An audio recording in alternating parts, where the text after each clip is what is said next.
Okay, cool. So we're going to start a new series, and if you've been to the Davises, you may have seen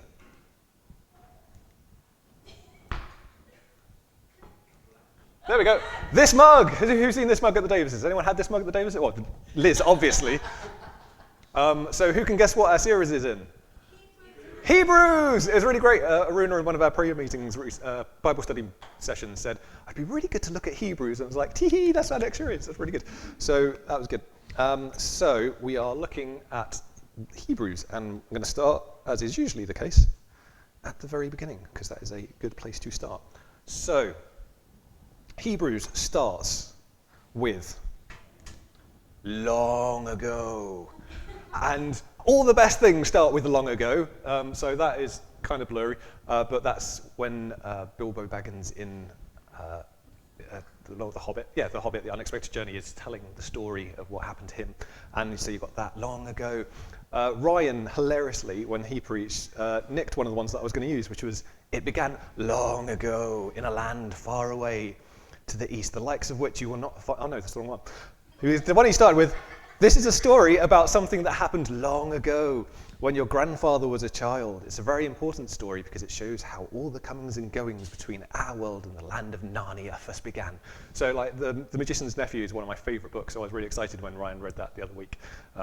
And I was like, oh, I get to read it again. That's like 2 terms in a row. It's great. There's a show, because I'm a dork and I watch cartoons despite the fact I'm an adult.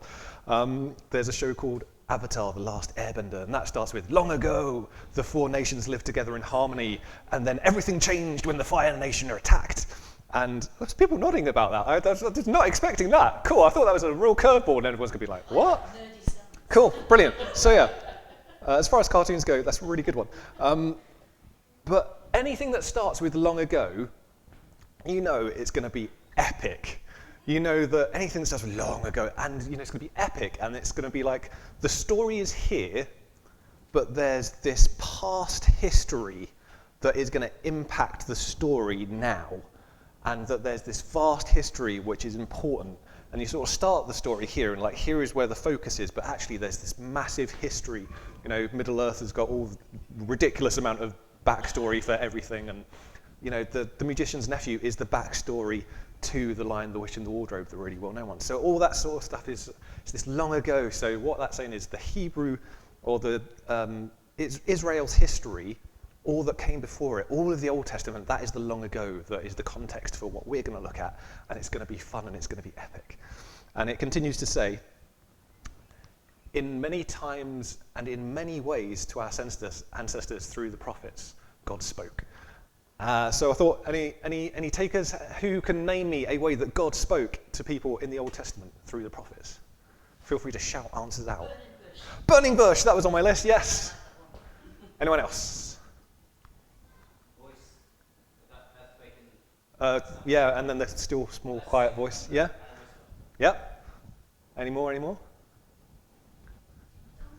Donkey! That was my absolute favourite one, the talking donkey that talks about... that story always encourages me that, if I ever feel like, oh, what if I'm doing is wrong, I just know that, if God, really wants me to do something, he will send a talking donkey.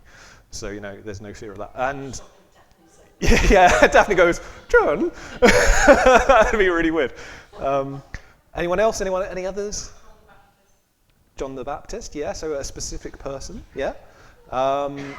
I always threw some others. So, he spoke to people through the 10 Commandments. He spoke to people through, like Joseph had dreams, and there was a fleece with Gideon, and God was he was testing God, and it got wet and was dry, and it was wet, and all this kind of stuff. But yeah, and then even Adam and Eve, God was sort of, face to face, just, hanging out in the garden with them. But what I like is that it's in many ways, many times, and in many ways. One of the things I mentioned in one of my previous preaches is that the Bible isn't just a book full of repeats. It's not the same story over and over and over again. It's different chapters, different things are happening. And Hebrews is sort of like the next chapter in this story where God has been speaking. And I like that it starts with this because it says, because he could easily go, Jesus, Jesus, Jesus, it's all about Jesus. Nothing that came before matters.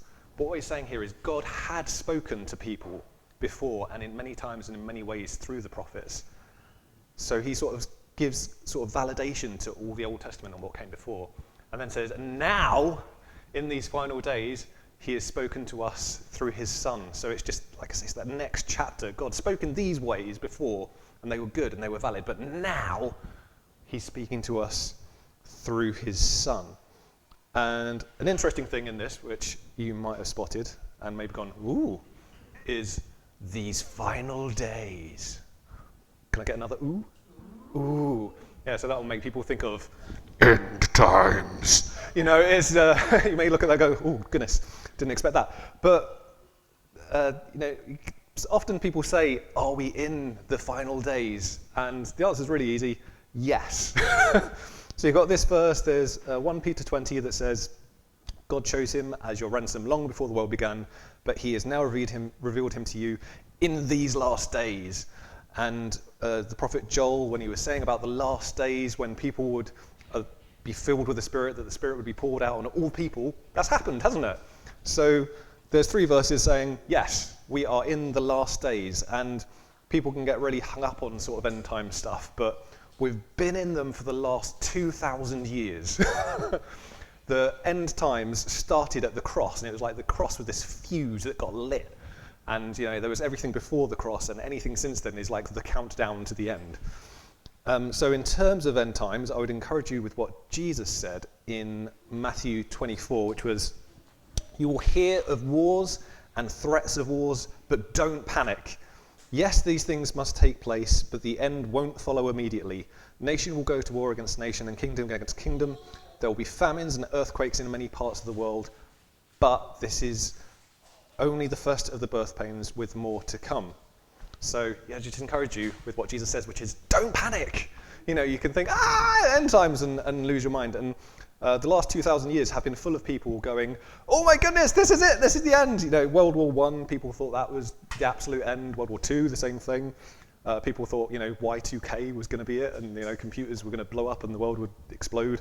People thought the Hadron Collider being turned on was going to be the end, and black holes would suck in everything. The Mayan calendar coming to an end. It's like, oh my goodness, 2012 was going to end. Donald Trump becoming president. Oh no, yeah. Anything that ever happens at any point ever with Israel, people go, oh my goodness, this is the end. So, you know, I would just encourage you, don't panic.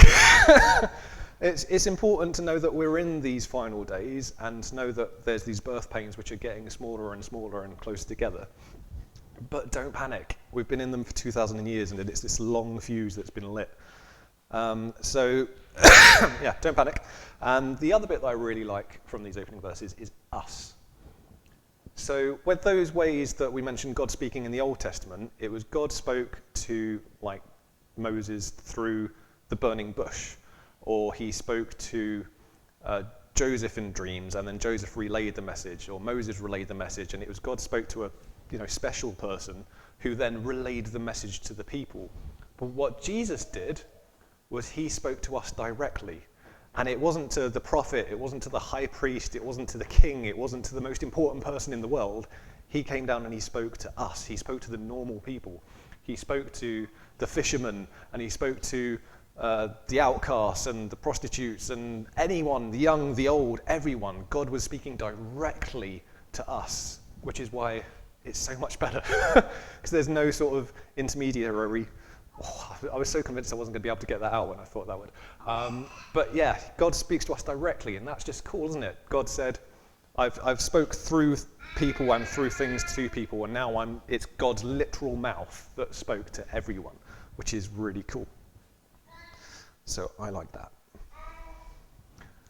It then says, God promised everything to the Son as an inheritance. And this is something that actually going through Psalms we often find is that the psalmist will talk about someone who will sit on the eternal throne of David, or the Messiah that will have to the ends of the earth as their possession.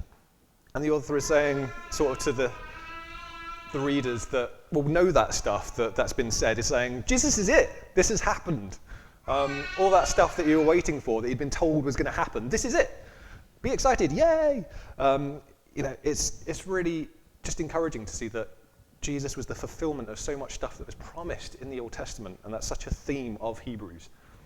And then there's this bit is just the absolute best. It says, and through whom he also made the universe, which is just the most epic afterthought in the world, isn't it? It's great. It's like, he's a god. All this stuff is an inheritance. Oh yeah, he also created the universe. It just seems so bonkers to have that as just a sort of second part of the thought. The amplified version that says, that is, the universe as a space-time matter continuum. I've never been so happy in my life to find the words space-time matter continuum in a translation of the Bible. I was very, very happy with that. So that was really cool. And this is just, excuse me, just one of those places in the Bible that says Jesus was there at the beginning. We have in Genesis, like, we will create them in our image, and there's sort of this indication that it's, God isn't just a singular being on his own, but this is one of those many parts in the New Testament that said, yeah, Jesus was there, and Jesus was properly involved. And that's just kind of cool to reinforce. Then, it says, the Son radiates God's own glory and expresses the very character of God. This is probably my favorite bit of this passage, I think. Because I love that the Son radiates God's own glory. Because there's one word that really describes Jesus well, and that is, shiny! It's, as Ryan rolls his eyes. But when Jesus gets transfigured, he becomes like light. His garments glow this white. Paul on the road to Damascus, when he meets Jesus, gets blinded by light. And in the Old Testament, in like Daniel and Ezekiel, when they have visions of Jesus, he's shiny. he's like glowing and epically bright. And even in, if those of you who've read the book Imagine Heaven, pretty much everyone who had a near-death experience in that book says Jesus was shiny, like properly bright, and it was this bright sort of light that was love that that people like really got thrown by. And my favorite example of like God being light is Moses. Going back, so he goes up to Mount Sinai, and he talks with God up a mountain, and then he comes down, and his face is just shining, and it freaks people out. And he has to put this veil over his face to stop people from being like, what's up with your face? It's pretty epic, but just from him being in God's presence, he comes back and his face is shining. That was Moses! He had people run up to him going, wow, what's up with your skin? And, that needs to be us. We need to be people who are glowing and radiating. And there needs to be people who are, just seem like that lady who runs up just seems completely bonkers. But yeah, wouldn't it be great to have people run up to us and go, wow, there's just something about you that is different, and something about you that is awesome, and I want that. That's what we want, isn't it? To be radiant and be shiny ourselves. So let's keep flying and stay shiny, for those of you who are fans of Firefly. So I would encourage you. One of the things that I got challenged by at Spring Harvest was just that my sort of quiet time, and I really don't like that term, certainly over a few weeks, just really degraded to a certain extent. And I had to think, yeah, actually, I've not been as shiny as I could have been because I've not actually set aside that time for that one-on-one with God. And it's really important to do that. Jesus himself regularly went away on his own to pray, to spend time with God with his Father, and just worked and did stuff and performed miracles out of that place of relationship and that place of shininess. So I just encourage you with that, really, just try and find that time for yourself, and if you've lost it, try and reclaim it. And maybe you literally need to go up a mountain to get shiny. There's quite a few around, so we're not lacking on that front. But yeah, I would encourage you to seek that time one-on-one with God, and hopefully we'll come away as shiny people. So then carries on, excuse me, and it expresses the very character of God.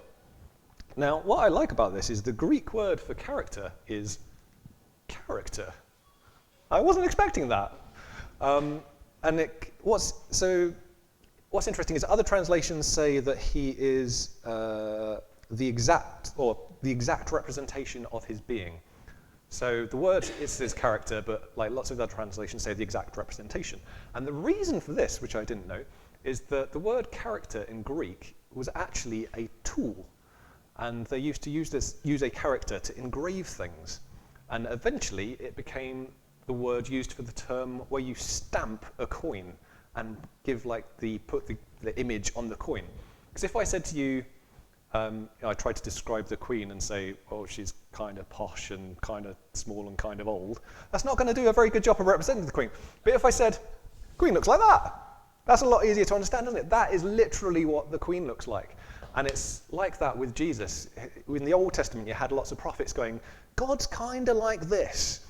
But in Jesus, it was God is literally this. This is exactly what God looks like, which is why in the New Testament it says so often, if you want to know the Father, look at the Son, because he is the imprint, he is the exact representation of God in human form, which is really cool. Excuse me, apologies for the cough. I still got a little bit of a residual tickle from the Rona.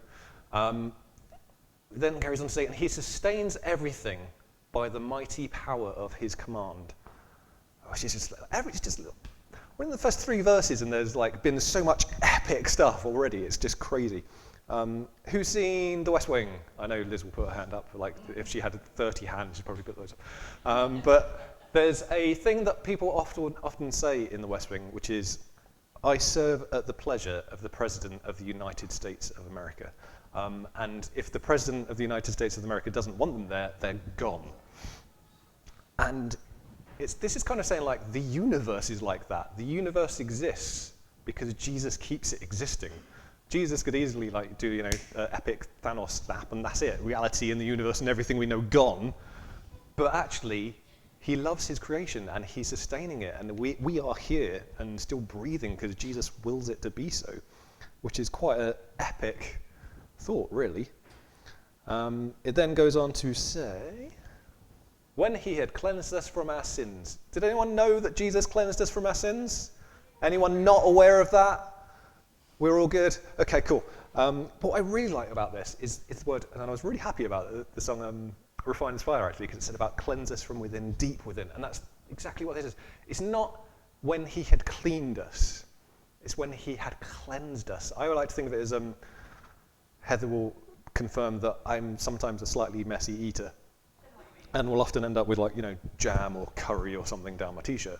And I can get a cloth and I can clean it, but there'll still be this stain. But actually when it goes in the wash and it gets cleansed and water and detergent shoots through every fibre of that t-shirt, it gets thoroughly cleaned. It's not like this superficial, oh, I've just wiped that bit, that will do. It's this properly, thoroughly cleaned. And I like to think of it as well as being cleaned, we're also as Christians, sin. It's like we've been coated in Teflon now, I think. And it's we can still get stuff down us, but you can just go now and it will just fall. It doesn't stick to us, it doesn't stain us. It's still there, it can still be on us, but it doesn't stick. We're now non-stick. We are Teflon coated after being fully cleansed and fully clean. So I just think that's really awesome. It then says, he sat down in the place of honor at the right hand of the majestic God in heaven. It doesn't get any less epic. The right hand being a position of trust and authority, that's something that comes up a lot in sort of the Bible, sort of this place of honor at the right hand. And often in the psalm, it's always God's right hand that does the other stuff.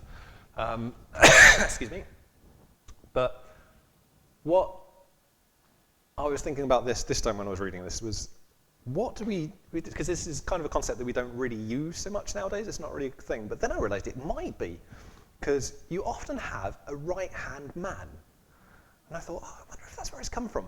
So maybe someone will know, I don't know. I suspect it's probably come from that. And it's just the idea of, that right-hand man is the person that you have put your trust in to do a job, and you'd given authority to do the job, and given skills and all this kind of stuff to do what it is that needs to be done. And it's sort of this partnership as well that's working together. And I thought, I wonder if it is from that. So it might not be, but I'd like to think it is, because I think that's quite nice. So the rest of chapter 1, I'm just going to whiz through, it's like spent ages on the first 3 verses. I'm just going to look at the whole of the rest of it in a couple of sentences, which is Jesus is better than the angels, can be summed up in the rest of chapter 1. It's basically this long like thesis, looking at things that were said in the Old Testament and looking at Jesus and explaining why Jesus is better than the angels. And that is something that sums up the book of Hebrews really well. One of the main themes of Hebrews is Jesus is better. Or what Hebrews does is it goes and it looks at that long ago and then goes, Jesus is better. Like the sacrificial system, that was all right. Jesus was the ultimate sacrifice. Angels are pretty good. Jesus is awesome. That's sort of what Hebrews does. It looks at the old and goes, this is valuable, this was good, but Jesus is better. And that's why it's going to be really fun to look at, I think, as a church and see all the betters, because it's going to be quite fun. Some of them is quite interesting. Well, I've got one in a few weeks' time on the order of Melchizedek, which is really fun to look at. It's like being a detective, that one. But I'll shut up because I'm going to spoil that sermon if I carry on. But yeah, the author of Hebrews is, no one knows, by the way, who the author of Hebrews is, completely unknown. They reckon it was written about sort of 70 AD, and that people who were there with Jesus spoke with the author and influenced his writing, but they don't really know who it was. But what we do know is the author of Hebrews is a Jesus superfan. You can just look at those first 3 verses and just the awesome epic things that he says about Jesus. Is like, Jesus, created the universe and is sitting at the right hand of the Father in all authority and power, and did this and this and this and is better. So it's just going to be fun because it's just someone going, yeah, Jesus is awesome for like an entire book, pretty much. So it's going to be really, really fun. And we've seen in these opening verses that Jesus is this impressive being of light, he's shining, and he was involved with creation. He's the very imprint of God who defeated sin and coated it in Teflon and sits in this ultimate authority and is the fulfillment of much that was promised long ago.